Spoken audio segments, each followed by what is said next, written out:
చూస్తే బీఆర్ఎస్ ఆపింది తప్ప బీజేపీ పేపర్లకు మాత్రమే టీవీలకు మాత్రం అని చెప్పింది ఎక్కడ కూడా అడ్డుకోలేదు. అది మా క్రెడిట్ అని ఉండే ఎస్సీ భూములకు సంబంధించి. ఎవరంటున్నారు?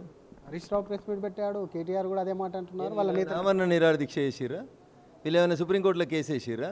వీళ్ళు ఏమైనా పోయి జేసీబీలకు అడ్డం పడుకున్నారా? బయటకు వచ్చిన జింకల్ని కాపాడిరా?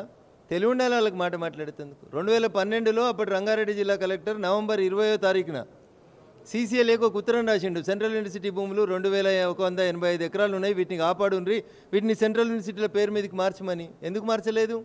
జూన్ 2, 2014 నుంచి డిసెంబర్ 3, 2023 దాకా మీరే అధికారంలో ఉన్నారు కదా, ఎందుకు అప్పుడు భూమి మార్చలేకపోయినరు?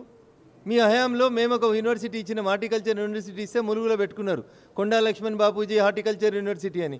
దాని పేరు మీద మీరు యూనివర్సిటీ స్టార్ట్ చేసినాక తెల్లారే దాని భూముల్ని ట్రాన్స్ఫర్ చేసిరు కదా, మరి అట్లే సెంట్రల్ యూనివర్సిటీ భూములు ఎందుకు మార్చలేకపోయినారు 10 ఏళ్ళు మీరు? So this is the basic question. దీనికి సమాధానం లేదు కాబట్టి రఘునందన్ రావు రేవంత్ రెడ్డిని కాపాడుతున్నాడు. ఇంతకు మించి ఏమొస్తుంది మీకు?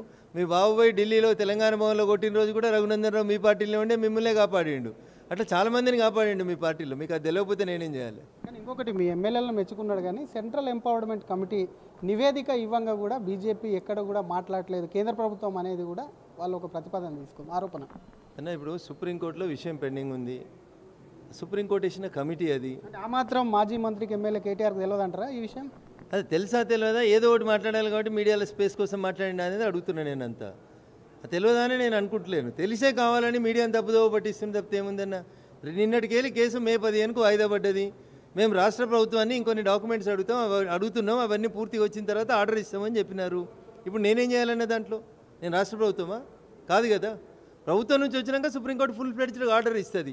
మేము కలవకపోతే మంత్రుల్ని, మేము హెచ్ఆర్డీ మినిస్టర్ని కలిసినాం, మేము కేంద్ర అటవీ శాఖ పర్యావరణ శాఖ మంత్రిని కలిసినాం, మేము కంప్లైంట్లు ఇస్తే మా కంప్లైంట్ల మీద రిపోర్ట్ అడిగిర్రు, మా కంప్లైంట్ల మీదనే యాక్షన్ జరుగుతూ ఉంటే ఇంకా మేమే చేసినామని కేటీఆర్ గారు చెప్పుకుంటే ఇంకా దానికి అంత కళ్ళు లేని పరిస్థితిలో ఉంటే ఇంకా